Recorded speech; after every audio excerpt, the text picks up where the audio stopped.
বিসমিল্লাহির রহমানির রহিম। ভূত ব্ল্যাক ম্যাজিক ইউটিউব চ্যানেলে আপনাদের সবাইকে স্বাগতম আপনাদের সবাইকে। তো প্রিয় লিসেনার, অনেক কষ্ট করে আপনাদের জন্য গল্পগুলো কালেক্ট করি, আর এই গল্পগুলো যদি আপনাদের ভালো লাগে অবশ্যই আমার এই গল্পগুলো করার জন্য আরও অনুপ্রেরণা জাগাবে। তো প্রিয় লিসেনার, আপনাদের একটু ভালোবাসা ও সহযোগিতায় আমার একান্ত কাম্য। আপনাদের ভালোবাসা সহযোগিতা আমার একান্ত দরকার। আপনাদের জন্য কালেক্ট করে যে নতুন হিস্ট্রিগুলো, সেগুলোকে অনেক কষ্ট হয় লেখার জন্য। আপনারা যারা আমার এই ভূত ব্ল্যাক ম্যাজিক স্টোরি টেইলার পাঠাতে চান, গল্প পাঠাতে চান, যদি পাঠান তাহলে আমাদের ফেসবুক পেজ ও হোয়াটসঅ্যাপ নাম্বারে পাঠাতে পারেন। ভৌতিক ও ব্ল্যাক ম্যাজিক নিয়ে ঘটে যাওয়া কাহিনী, জিনপরি, আতরদের সব কিছুর গল্পই আমরা এই ইউটিউব চ্যানেলে ছেড়ে থাকি। বাঁশঝাড়ে সাপ, জিন নাকি পরি, এই অদ্ভুত এক রহস্যের সত্যিকারের কাহিনী নিয়ে আজকে হাজির হলাম আপনাদের সামনে। প্রিয় লিসেনার, তো শুরু করা যাক। ও মা, এইটা কি? এই দাঁড়া। ও মা, এইটা কি?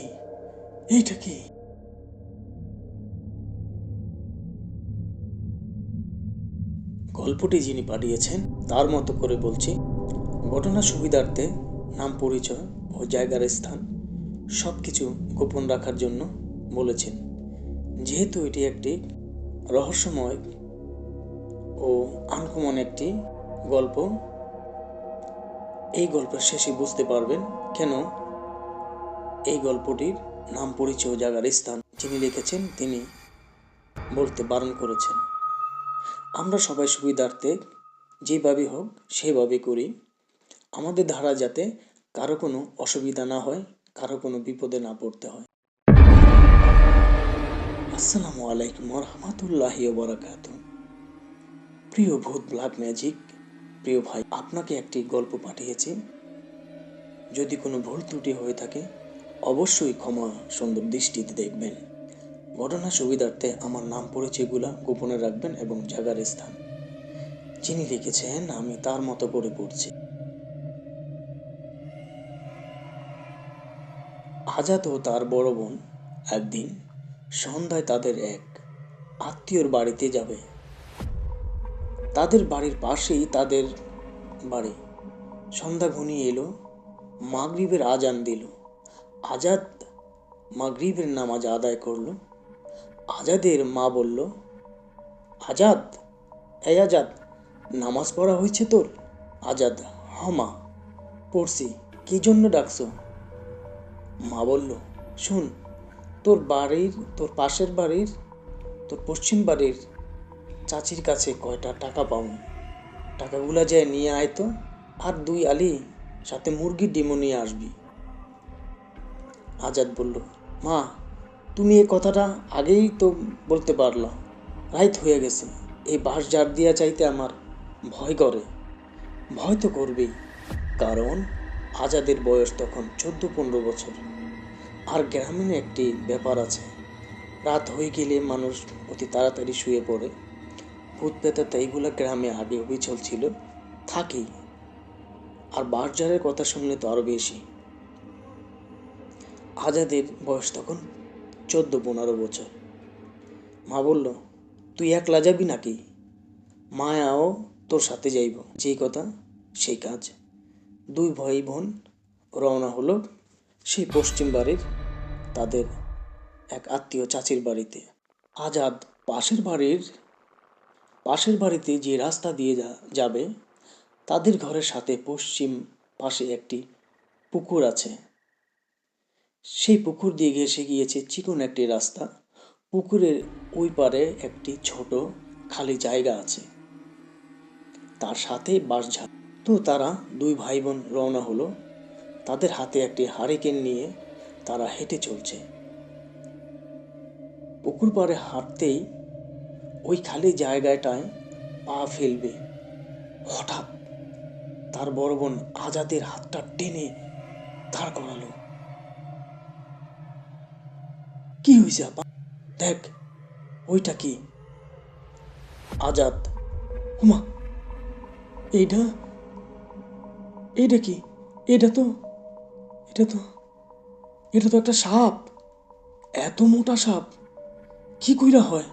সাপটি এমনভাবে শুয়ে আছে, তারা যে রাস্তা দিয়ে যাবে সেখানে পাথালোভাবে শুয়ে আছে, মানে ক্রসভাবে, মানে তারা যে রাস্তা দিয়ে যাবে সেই রাস্তার বরাবর শুয়ে আছে, এই দিক সেদিক নড়াচড়া করছে না। আর সাপটি একটু একটু করে জিব্রা বের করছে। তাদের সামনে পা ফেললেই মুশকিল এবং মৃত্যুর ভয়। সাপটা এতটাই মোটা ছিল যা দেখে ভয় পেয়ে গেল, কিন্তু সেটা অজগর আকৃতির নয়, একটি বিশাল ও বিষাক্ত সাপের মতো। বড় বোন, এখন কি করি? আজাদ আজাদ বলল, আমার ভয় লাগতেছে আপা। আপা চল, অন্য পাশ দিয়ে ঘুরা যায়। বড় বোন বলল, আজাদ দাঁড়া, সাপের দোয়া পর।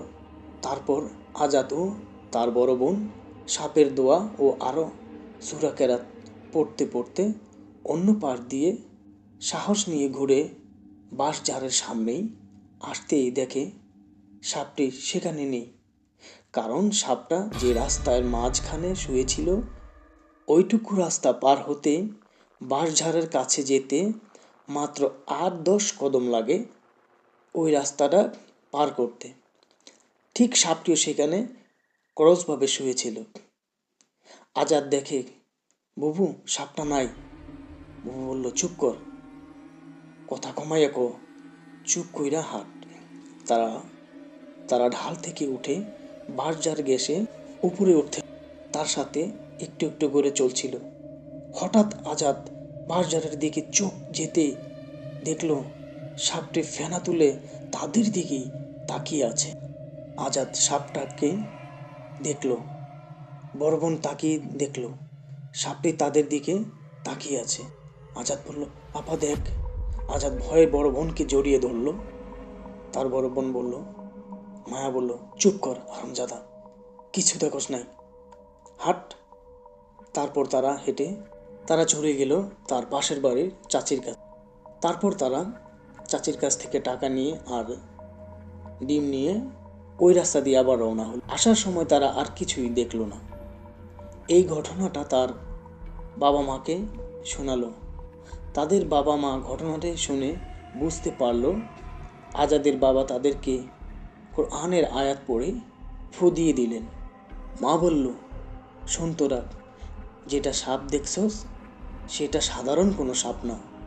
এই সাপ বাড়ির পাহারা দেয়, এইটা সাধারণ কোনো সাপ না। হ, ঠিকই হয়েছে তোর মা, এইটা সব বাড়িতে থাকে না। তোর দাদা একজন ধার্মিক ছিল।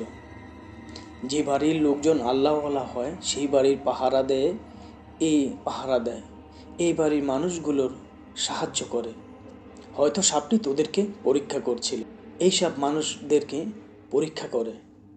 মা বলল, হয়তো তবু কোনো বিপদ ছিল, তাই সাপটা তোরে পাহারা দিছে, তোদের সাহায্য করছে, নিশ্চয় কোনো বিপদের কারণে। সাপটারে কিছুই কস নাই তো?